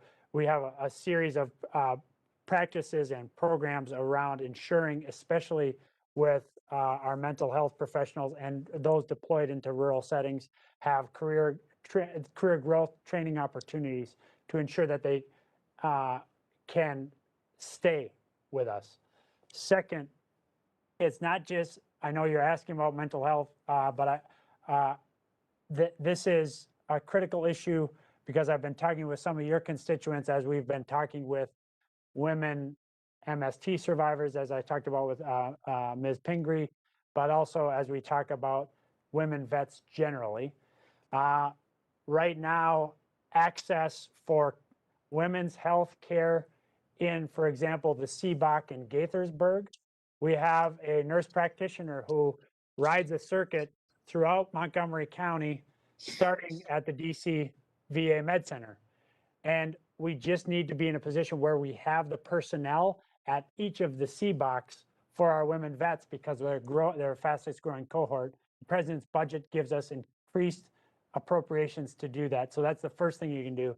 Second thing is some of those same survivors, women vets, MST survivors, say that what they're told right now is timeline for access to group therapy, 3 months.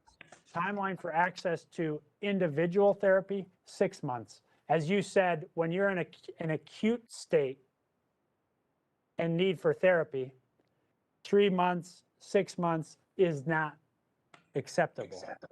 Which then brings me to the last point, which is there are things that we can do and are trying to do to retain the people we have and to get new ones.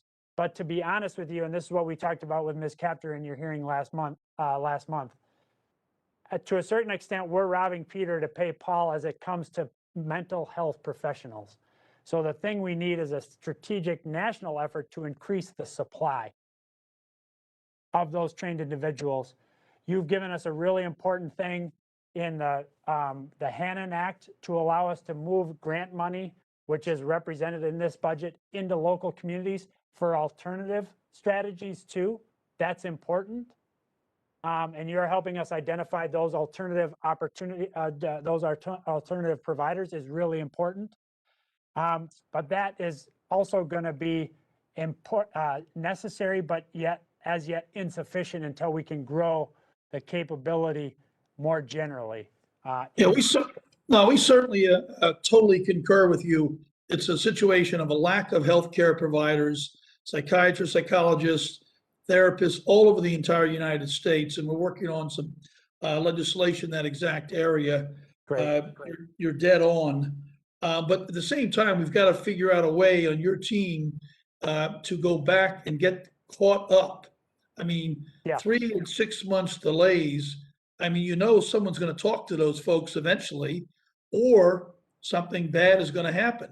So we've just got to overstaff a while to catch up on the backlog, or we're really hurting our vets.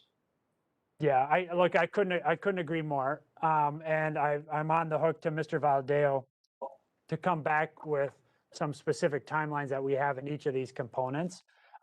Look, I mean, so we're adding. You noted the number change 2018 to now, to late 2020. We added about 90,000 FTEs in VHA, in the Health Administration, during the pandemic.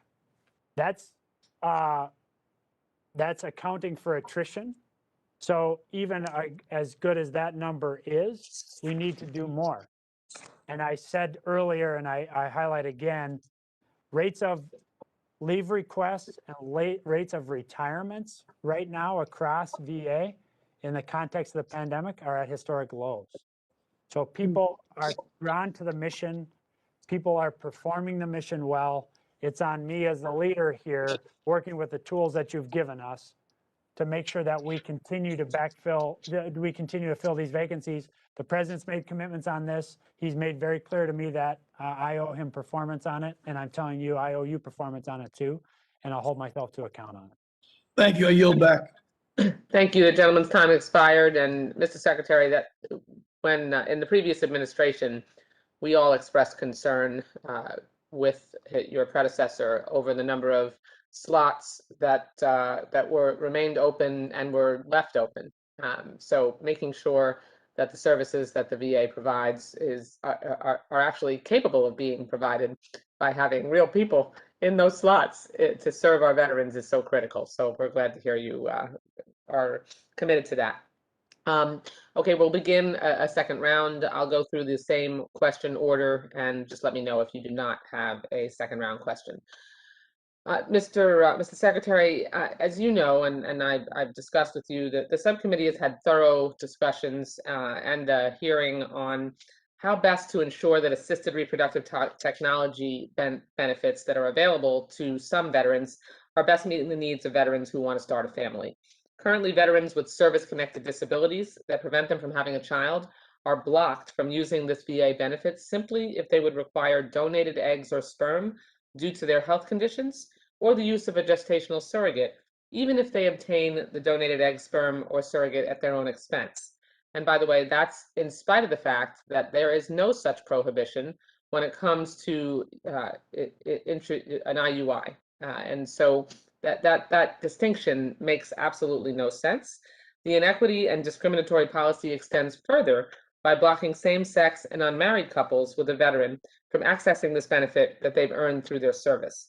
The current policy assumes a frankly antiquated approach on how to make or build a family. We have ancient societal norms that don't reflect modern families today, modern technology, or modern society. And there's no reason why there should be this kind of limitation on a veteran's ability to start a family after they've dedicated so much of their life to military service. Do you agree that changes are needed to the existing policy? And would you support efforts to decouple the policy from the Department of Defense policy to which VA is tied in current law? I do believe that the policy needs to be changed. I do support decoupling from DoD. I think, as you said, it seems antiquated, and most importantly, it does not provide access and the outcome that our vets are right to expect. And in many ways, we're tied more profoundly to a DoD policy than DoD itself is tied to that policy. Right. So we need to fix this. And ideally, it will be an authorization too, so it's also not subject to yearly Annual. reauthorization. Right. Well, you will see us make an attempt to make sure that we can provide equal access to the benefits that are so necessary for people who simply want to start a family. I'm Great. sure we'll go through that discussion and debate again. I want to also touch briefly on infrastructure funding. I was pleased to see the $18 billion in President Biden's American Jobs Plan to update and modernize VA facilities. We held a hearing last month on the really horrendous, outdated, aging condition of VA infrastructure. There are so many of your facilities that have serious life and safety deficiencies. And I said then, the quality of our VA facilities is a measure of respect for the veterans who seek care and the employees who treat them. So can you talk briefly about how the American Jobs Plan will help with VA's infrastructure needs? And is there anything you can share with us about the FY22 budget request related to VA infrastructure?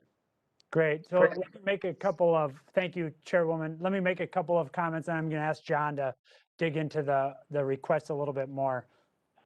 So the average age of a VA facility is, the 1,700 facilities we have is 58 years. 70% of those are at 50 years or older. And so we're dealing with a very antiquated footprint when, for example, your average hospital outside the VA system and the private system in the US is somewhere between 11 and 14 years, I believe. So given all the upgrades in the delivery of care and the technology-driven nature of that we've just been discussing, we simply need to be in a position to more quickly upgrade, modernize VA facilities. That's point one. Point two is current course and speed. Because there's a lot to admire about the way you work as a committee, the way you work together, the very generous nature of the appropriations you give us. So I commend all that. None of this is meant to be a critique of you. But the way we budget now, our relative ability to invest in modernizing the footprint as opposed to just maintaining the antiquated footprint from falling even further behind is penny wise but pound foolish in terms of being able to increase access and outcomes for our vets. So the President's investment in the American Jobs Plan, which we've been talking to your staff about it at great length, and your staff yesterday, Senate staff last week, we'll make sure that we're staying very close with them on our planning on this. His investment allow us to get much more rapidly up the curve that we need to be on to get the kind of care in place for our vets. But let me just see, John can dig into both the 22 and anything else that I've missed on the American Jobs Plan. Thank you, Mr. Secretary. Well, ma'am, I think I'm going to make one comment going back to something you said earlier, which shows, I think, how well you know our program. One of the challenges with infrastructure and infrastructure funding is our resounding success in healthcare and delivering healthcare and people's demand for it has crowded out our ability to make substantial investments in the infrastructure. We thank Congress many times for the increases we received in 18 and 19, the appropriation every year. For 22, you'll see a more sizable request for major construction, a pretty consistent minor and NRM request. We're thankful to be in the American Jobs Program request. Just to give you some perspective, we know we probably have at least 30 or 40 facilities that, regardless of the Infrastructure Commission, are going to be where they are or in that area, and they're going to need to be recapitalized. And that's about $1 billion a facility you can sort of estimate for a major facility. So we're in the American Jobs Program for $18 billion, which is a lot of money. But you figure we probably have 2 or 3 times that number of facilities that need to be overhauled that are going to be where they are. So it's just a never-ending. It's like a self-licking ice cream cone, I guess. Okay, my time's expired. I just wanted to make sure I highlighted that really important and glaring deficit that we're dealing with, that many chairs into the future, I'm sure, will be trying to get their arms around. Judge Carter, you're recognized for your 5 minutes of questions.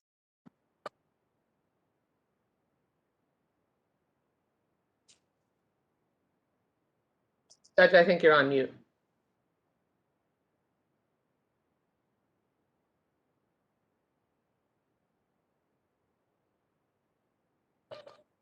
How about now? Okay, good. In your statement, you mentioned the VA will serve veterans' health care needs both in the VA system and through community providers.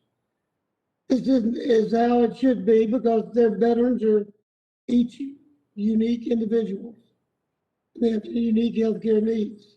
However, some veterans are concerned about your statement about strengthening the VA healthcare system and expanding access to it means that under your watch, the VA will limit community care, such as by limiting options or imposing regulatory roadblocks. Would you please comment on this and tell us more about the administration's position regarding community care? Thanks very much, Judge. And I think it's a very fair question. And my view on this is that we, in all cases, care in the community will continue to be a fundamental way that we provide care for all vets. Full stop. 2 is the statute that you all have drafted and that we have enacted and we're executing requires that the governor cap on what goes to the community and what stays in house is medical outcome for the vet.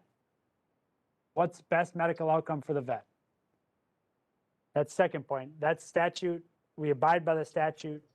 I will abide by the statute. Third is, I happen to believe, and I think a lot of vets believe, that the integrated care offered by the VA itself is critically important to good outcomes. And so I continue to believe that we are very competitive with the community in the provision of care that gets best outcomes for our vets. Which brings me to the last point, which is I really want us in the VA to not try to limit options of our vets. I want us in the VA to make an argument to our vets that we want to keep them. And that we want to keep them because the care and the outcome, the care and therefore the outcomes we provides best outcome for our vets. And if we're governed by that, I think that also means that we have to compete on things like timeliness and access. And that also means that we're going to have to do things like Mr. Trone and Mr. Rutherford and others were saying, which is keeping the talent that we have. And Mr. Valadeo, for example. So if the concern is, Judge, that in my effort to ensure that we maintain this national gem of the VA, that somehow we're going to actively close off options to vets, I don't see that as an option. What I do see as an option is that we argue and we, through our performance, demonstrate that we want to keep vets in the VA system. I can completely understand that. And I had, back in the bad days, multiple meetings with great large groups of vets. And the answer was always the same. There's nothing wrong with VA healthcare. The problem is we can't get there. We have to wait 6 months, we have to wait a year. When we see the doctors, we love the doctors, we love the nurses, we love the hospital, everything is good. But the problem is there's an army of bureaucrats standing between us and getting into the building. And that's going to be your challenge. And that's why the alternative was offered. And we'll get back to that. I got two little issues I want to talk to you about real quick, if the chairman will let me. The release of names on the Rona and service dogs. These are two issues that are personal to me because we made a request under the authority for the list of all veterans residing in the district. Informally, I called for this release of names and addresses, which is the Rona. Submitted the request for the information in 18, not only to take months to receive, but it was not usable in its format. A few weeks ago, the VA provided a report on the issue as I requested. I appreciate the report, but some follow-up questions will be submitted for the record. The bottom line is that if this is a service VA is authorized to provide to members, it should have a better system of doing so. Secondly, I believe specifically trained service dogs can greatly assist disabled veterans. This department's Wounded Warrior Service Dog Program provides funding to train these dogs and match them with the veterans. Because of increasing demand for service dogs, and the cost of training them, I believe that there is a role for the VA in this. In the 2021, FY 2021, I requested the VA investigate the possibility of supporting either the Defense Department's program or otherwise supporting the organization that trains dogs. We have not received any report yet. Can you look into this? Yes. I'll look into both issues, and we had also heard from your team that these are issues of intense personal interest to you, and so we'll treat them as such, and we'll make sure that we're getting back to you. Fantastic. Thank you, Madam Chairman. You're welcome. And just to back up the ranking member, he has been championing this issue for a long time, and some of the challenges related to the, again, DoD service dog program and it not really being the right fit for the VA. And so sorting this out, because there's certainly a need, is really important. Fair enough. Got it. Thank you, Madam Chairman. Thanks so much. You're welcome. You're welcome. Okay. Next, Mr. Bishop, you're recognized for your 5 minutes of questions. Thank you, Madam Chair. Let me return to a subject that the chair lady mentioned, and that is the capital improvements provided under the American Rescue Act and the infrastructure plan, which is going to be substantial. And we've had some problems with this in the past in terms of transparency in how the decisions are being made, where to put those capital improvements, where to put the facilities, what the criteria are, whether or not there is adequate stakeholder input from veterans groups about where the location should be. It seems as there's such a great amount of discretion with contracting officers or with whatever the entity is within VA that decides where those facilities go. Can you provide us with an outline or at least a process by which the decision is made whether to put a facility, how the contracts will be let, to what extent there is input, and what the criteria are that determine whether or not the facility is put there? That would be very, very helpful. Because, for example, with Columbus, we had the veterans group saying that they didn't have input in the location, which was designed and which will soon be completed, but which was not accessible to the majority of veterans who would be looking to receive the services. The second thing I'm interested in having you talk about is the equity. The administration is really emphasizing equity, and with respect to your procurement, the services and the goods that the VA procures for benefit of our veterans, such as CPAP machines and the other supplies.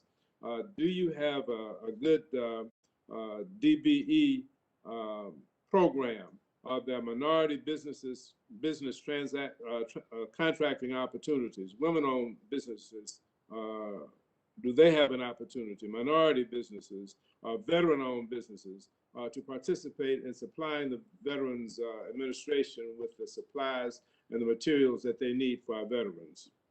And can you provide for us, and of course, later, the process by which that has to be done? Yes. Thank you, Mr. Bishop. On your second question first, I don't remember the acronyms, and the acronym for this particular office is among the worst acronyms I've ever seen in public life. What is it? OSDBU. Yeah, the Office of Small and Disadvantaged. Small and Disadvantaged Business Development, OSDBU, is our vehicle for doing precisely that.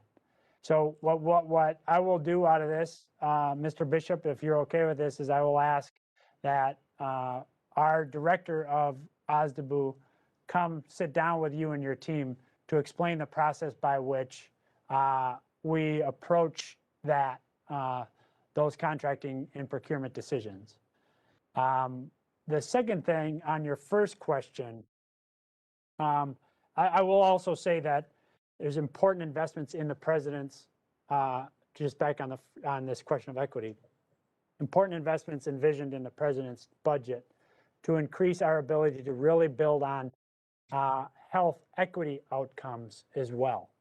And so I urge you to give that careful consideration as you're looking at the president's request, and be more than happy to talk to you about that as well, including important investments in our Office of Health Equity, but also on programming and outcomes as well for our veterans of color. Thank you, Mr. Secretary. One other thing, let me get to quickly, and we can discuss this at a later time also, and that is the veteran service areas, the regional geographic service areas, and how they are determined, and whether or not demographics will result in some changes. For example, the Central Alabama covers both East Alabama and West Georgia. Yeah. And of course, there are some issues as to whether or not that is currently the best geographical trapping for the VISN area, for the to serve best the majority of veterans in the area. So are you going to review that in any way at the beginning of this administration to determine whether or not perhaps some realignment of those service areas should be considered? Yeah, so we have an existing process we call the SKIP process, where we make decisions. You're asking about the decisions on facilities, when and where and how. That process will be more than happy, and we've been talking to your staffs about this, but we'll be happy to continue talking to you about that. And as to this question of the veteran service areas and questions about equity on that, I'd be more than happy to respond to your question, yes, on that, and I'll be happy to take a look at it. But we also do have existing prioritization efforts that we're happy to brief and have been briefing to your teams. But in all cases, I will take that and make sure that it reflects both the needs of our vets generally, and of the making sure that as a VA, we are, as I've pledged from day one, hospitable and open to all vets, irrespective of race, gender, and identity. And that's a major priority of the president's, a major priority of mine. And it would be in that spirit that I'd look at the questions you've raised. Gentleman's time has expired. Thank you, Mr. Bishop. Thank you, Mr. Bishop. And Mr. Valadeo, you're recognized for your 5 minutes of questions. Thank you again, Madam Chair. I wanted to follow up on Mr. Bishop's comments. Obviously, that's an important topic. Veterans, our service areas is something that is important. I'd love to be part of that dialogue as well, and I appreciate him bringing those up. But I want to change up and come back to some of the telehealth things that were brought up earlier. Regarding telehealth access, California recently passed a net neutrality law that would prohibit the VA from partnering with various carriers to waive the data charges for the VA video app. Has the VA had any conversation with the state of California about ensuring these critical veteran services are exempted from this new law? Yeah, thank you, Mr. Valadeo. I'm not involved in that issue, but I am aware of the steps that we're taking, and I'll be more than happy to make sure that we get the team that's working that in touch with you to talk you through specifically what we've done. I appreciate that. That obviously is very important. Next question, addressing veteran suicides. I know we've talked a little bit about mental health, but this one, I want to make sure we follow up on veteran suicides. It's a top priority for me, and I'm encouraged to see that the fiscal year 22 budget blueprint includes a significant funding increase for suicide prevention programs. This month, the GAO study noted that the VA has done a much better job of identifying at-risk veterans and connecting them with mental health professionals, but that the suicide prevention teams were overworked and understaffed. And I know we've talked a lot about staffing throughout this hearing, but I'm concerned about these suicide prevention teams do not have the adequate support and resources they need to care for vulnerable veterans. How are you planning to address this issue? Thank you. And I read that IG report myself with great interest because of the fundamental priority that it is. This is part of the reason why we have the request for additional assistance in the president's budget. And it is a major priority. We're trying to align all of our efforts under the Office of Mental Health and Suicide Prevention. And we're also trying to make sure that everybody recognizes, as I think they do, all of our clinicians recognize that this is a priority for each of them. And so things like our suicide programming out of the national strategy of 2018 and our efforts as it relates to using data to identify at-risk vets are important force multipliers, but at the end of the day, we just have to get and keep the people on this. And it's a priority for us, and it'll be one of the issues that I'll come back to talk to you about on timelines.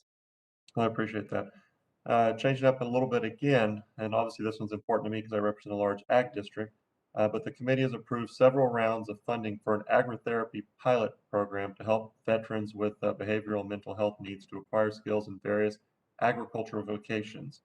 Can you provide us with an update on the agritherapy program? Would the VA consider making this program permanent?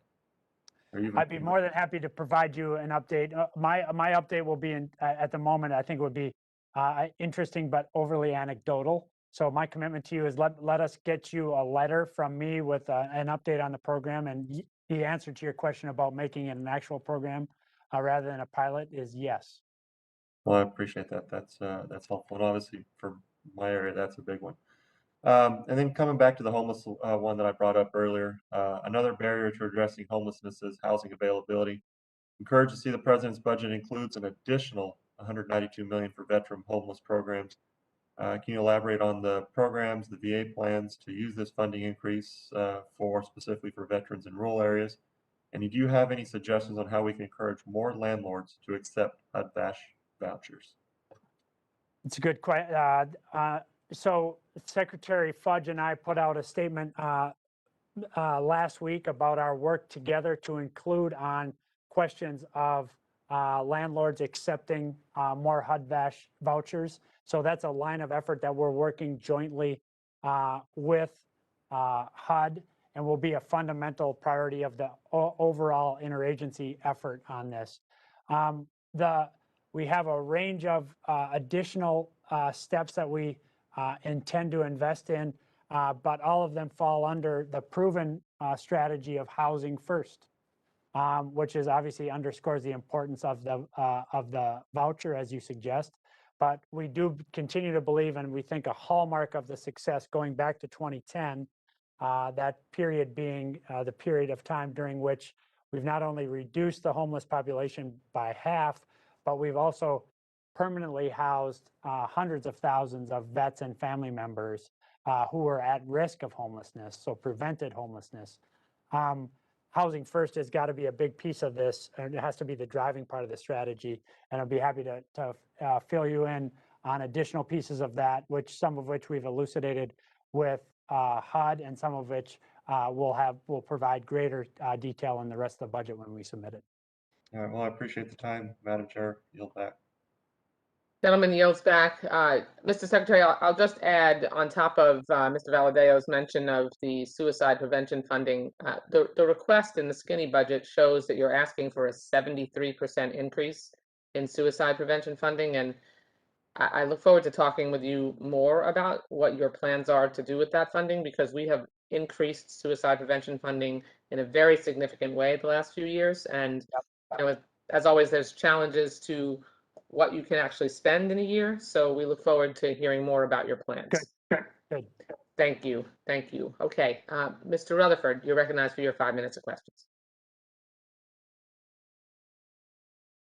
Thank you, Madam Chair. And Mr. Secretary, I'm going to pick right up on the mental health issues that were just discussed as well. I know earlier this year the VA finally released the first finding in the study that's been in the works for, I think, 11 years. In this study, I understand has told us what many of us already knew, and that was that the service dogs do help these veterans with PTSD when the dogs are trained and partnered with a veteran. Can you tell me when the full study is going to be released? Do we have a timeline on that? I think the full study is released. If I'm remembering my notes, I was studying this last night, Mr. Rutherford. If I'm remembering my notes correctly, by the end of September.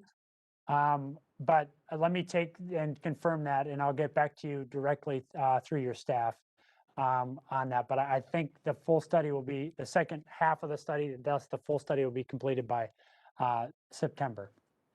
Okay, and to kind of follow up on the chairwoman's question about I think it's a $230 million plus up. Is that money is it earmarked? Is it dedicated to some future effort that you see in mental health?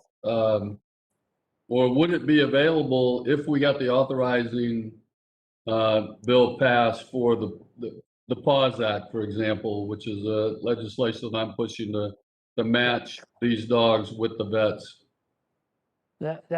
Let me ask John to answer the question first, and then let me come and put a couple of things on top of that. It is earmarked. A lot of it's going to the expansion of the suicide prevention line. As you know, there's going to be a 988 number, and that's going to double effectively.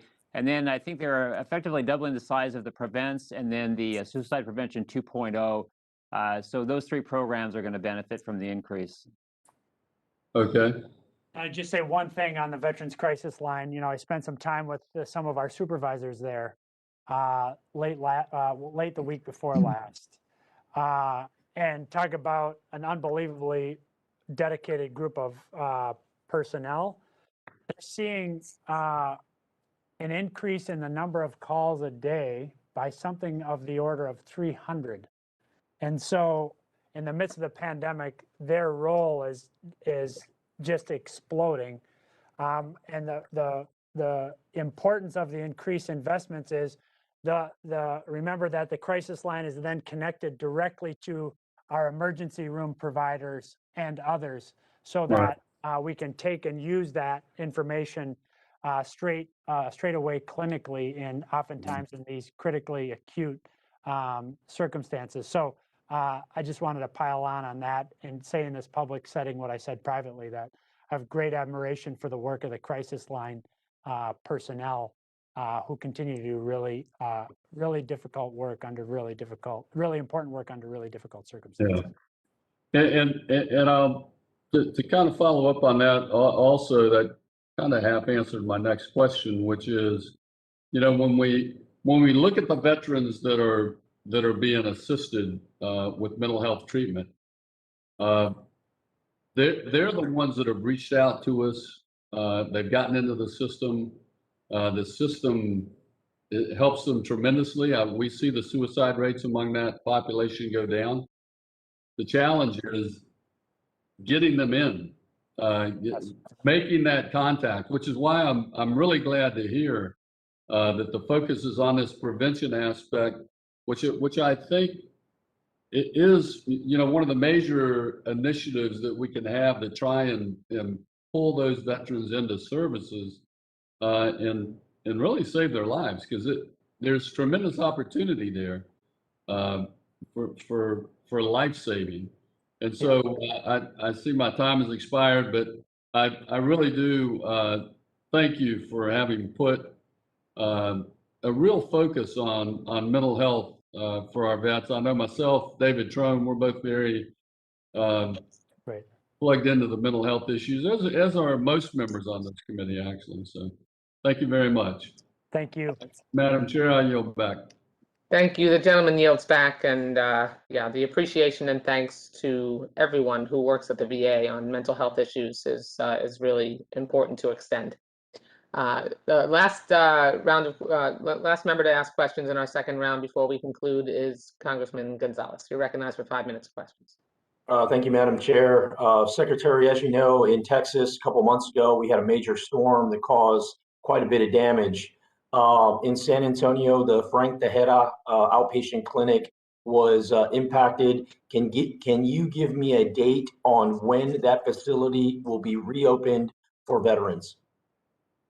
Yes, obviously we were very concerned about that. The tentative reopening date is, according to my notes, is June 1. But I'll be happy to stay in touch with you on that, Mr. Gonzalez. June 1. Thank you for that. I visited that facility as they were kind of making the repairs, and it was very much gutted out. I mean, this was about a month ago. And, as you know, that facility services thousands of veterans, 20,000 plus veterans. So if there's anything you need on our end to help with that, we look forward to the reopening as soon as possible. Second question I have is being a veteran myself and having a recent veteran, about a year and a half is when I retired. To me, the transition period is so critical. From going to active duty to veteran is just such a critical time period. I think it helps us get ahead of a lot of our issues, homelessness, mental health, all these different elements that you kind of gain during your active duty time period. So it's kind of an open-ended question for you on transition assistance program. What initiatives do you plan to champion during your time? Thanks so much.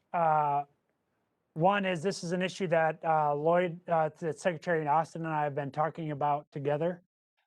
You'll notice that in his first message to the force, for the first time that I'm aware of from SecDef, he called out veterans and his attention to and concern for veterans. So I think that's an important thing where he and I will continue to have this work together. Second is a fellow Texan, is the lead of our Veteran Experience Office by the name of John Bursler, is taking a very hard look at these questions of the transition programming to develop some thoughts for us to raise both in my conversations with Lloyd, but also then through our joint programming, which we call the JEC with Department of Defense, because I agree with you that as everything from mental health to homelessness to health access and access to benefits, that continuity in the handoff is critically important. And so those are a couple of examples of things, Mr. Gonzalez, that we're focused on. And I think it might be really useful for us to arrange for John Bursler to come up and sit down with you to give you a little bit of his thinking, but more importantly, for him to hear from you, given the recency of your own experience. Yeah, no, I would love that. I served 20 years, and as a Master Chief, I would help sailors, soldiers, airmen, Marines transition out all day long, and it was part of my duties. And then when it's my turn to transition out, I'm freaking out. There's all these different things that are happening, and it's a lot going on in your life during that time, and you can see how people can just get put in a bad spot because they don't have that bridge, if you will. On that note, the skills bridge I think has been very effective. I look forward to drilling down and having a deeper discussion on it. But I think if we can find these areas and place these veterans into the workforce in particular, that's one area. Access to healthcare is another one. I think is so critical. You do those two things, that kind of insulates them from a lot of the negative stuff that happens. But it's great to hear that you're working with SecDev on that, because it absolutely goes hand in hand. And just thank you for that. I will yield back the balance of my time. Thank you. Thank you, Mr. Gonzalez. And Mr. Secretary, you can see that that last question, which really allowed you to swing for the fences, which you normally would expect to be asked by someone from your own party, it reflects the nature of this subcommittee. And so I hope you have appreciated that we are a team here. We worked very well together, as Judge Carter said in his opening remarks. And so we thank you for joining us. Thank you for your generosity with your time and for your offer to have your people meet individually with our members. And I know there are probably a couple of briefings that have been spawned by this conversation, and we look forward to those. So thank you very much for your service to our country, and please extend our appreciation to the employees of the VA who do a remarkable job every day. Thank you. I'll count on it. It's an honor to serve with them, and I'll communicate your appreciation as well. Thank you. Thank you so much. Judge Carter, do you have anything in closing? Okay, well, that concludes this morning's hearing, which is now has stretched into the afternoon. I want to thank our witnesses for participating today. We clearly have our work cut out for us as we develop the FY22 appropriations bill and look forward to the president's full budget sometime in May. We'll keep our members advised of upcoming hearings once we have them scheduled. We do have remaining budget hearings and the member day, as well as the VSO hearing. And so we'll keep you apprised. And if anything comes up in the interim, please let me know. And with that, this hearing is adjourned. Thank you very much. Thanks, everyone.